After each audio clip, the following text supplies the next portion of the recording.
So students, अभी तक हमने जो आर्टिकल किया था that is the Coulomb's law in term of their position vector.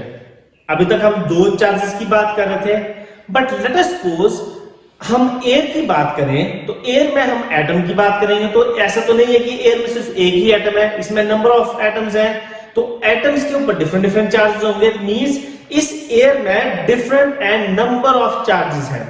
तो अगर एक चार्ज लेट अस सपोज मैं अगर ये चार्ज कंसीडर करता हूं तो इसमें नंबर ऑफ चार्जेस आके एक फोर्स लगा रहे हैं, and that is the Coulomb's law for number of point charges.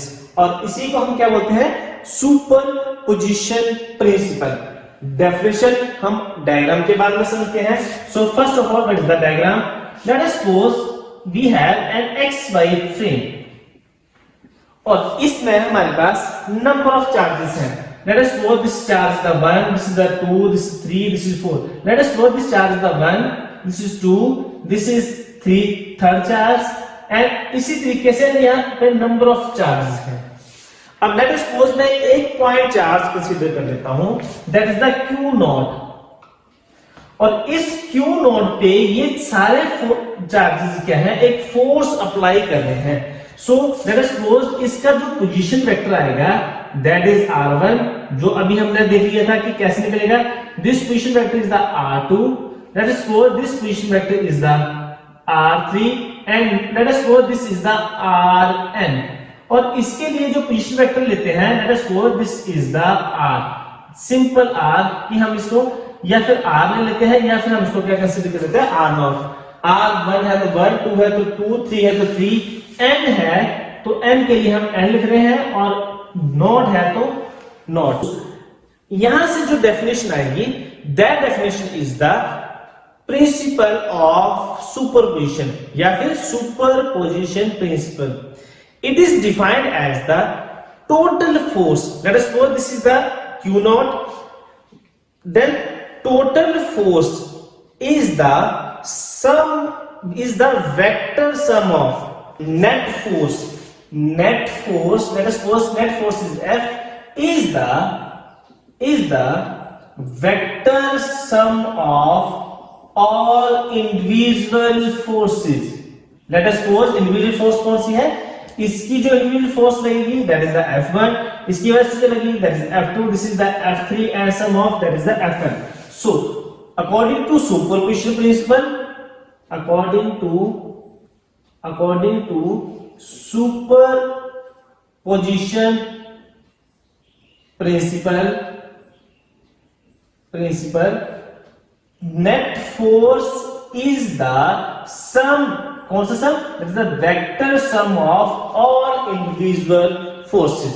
so what is the value of F1? अगर हम यहाँ पे निकालना चाहें क्योंकि चार्ज Q1 है, दूसरा चार्ज कौन सा है? Q0। so force on Q0 due to Q1, वो कौन सी फोर्स आएगी? this force is, let us suppose this is the first force।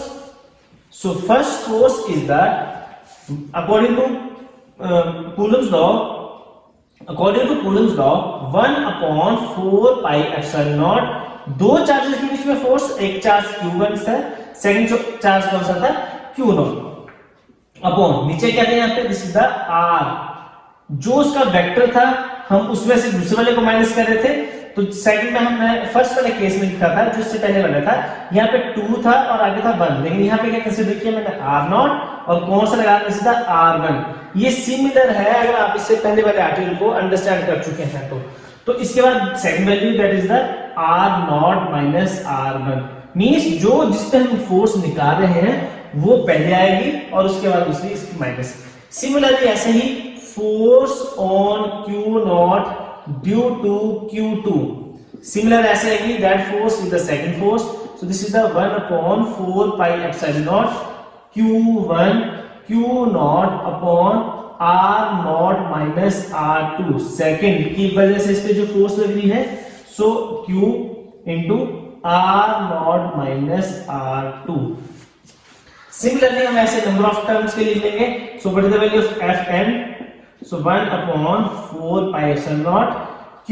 अब ये सॉरी यहाँ पे 1 था तो यहाँ पे आएगा 2, यहाँ पे आएगा Q0, बाकी टर्म में सेम है बस वैल्यू क्या चेंज करनी है, यहाँ पे 1 है तो 1, 2 है तो 2, so r minus R N, yes, next is the r naught minus R N. So ये हमारे पास फोर्सेस आ गई। अब ये सारी forces, let us suppose this is question number star, so this is question number 1 and this is question number 2, let us suppose this is question number 3। Put all these equation in equation number star. So equation number star becomes, so therefore from equation star से हमारे पास क्या निकल रहा है, f is equal to, first value is the 1 upon 4 pi epsilon naught q1 q naught r minus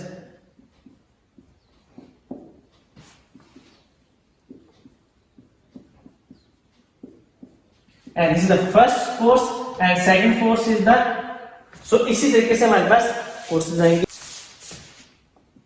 1 upon 4 pi epsilon q2 q naught upon r naught minus r2 q r naught minus r1 plus up to so 1 upon 4।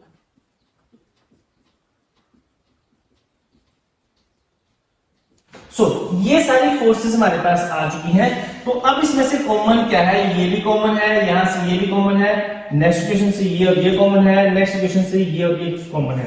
तो हमारे पास common क्या है, q not upon 4 pi epsilon not, और अंदर क्या है बस q upon this is the r naught minus r1 q, next is the r naught minus r1 plus यहां से क्या बच गया q2, this is the r naught minus r2 q, this is the r naught minus r2 plus up to so on qn upon r naught minus rn q r naught minus rn vector। so this is the vector sum of all forces। लेकिन इतने लंबी term को हम एक short form में लिख सकते हैं, वो कैसे, हम इसके लिए एक समेशन सिंबल लगाएंगे। ये टर्म सभी में कांस्टेंट है तो ये पहले लिख लेते हैं। सो अब इसके लिए एक सिंबल आएगा, that is the summation, summation with some.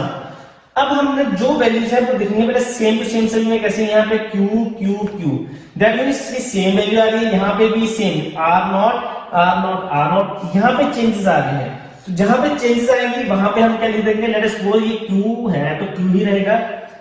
So q1 2 3, तो मैं इसको लिखता हूं qn, नीचे this is the r naught minus r1 2 3, तो यहां पे लिखेंगे this is the rn q।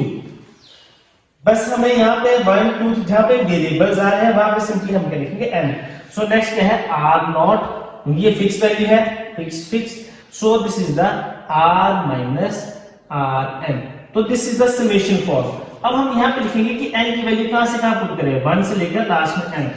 अब हम चेक करेंगे, so this is the Coulomb's law for number of point charges, this is the force for Coulomb's law for number of charges। अब हम check करेंगे कि जो हमने इक्वेशन लिखी है वो ये सेम बन रही है या नहीं। तो हम क्या करते हैं, सबसे पहले n 1 पुट करेंगे, तो 1 पुट किया तो ये क्या बन गया qn, n is equal to 1, so q1, नीचे r minus rn, n is equal to 1। सो इस तरीके से अगर आप पुट करेंगे तो ये आपके पास सारी की सारी वैल्यू आ जाएंगी। सो this is the Coulomb's law for multiple point charges, या फिर हम इसको क्या बोलेंगे, this is the superposition principle. Thank you students.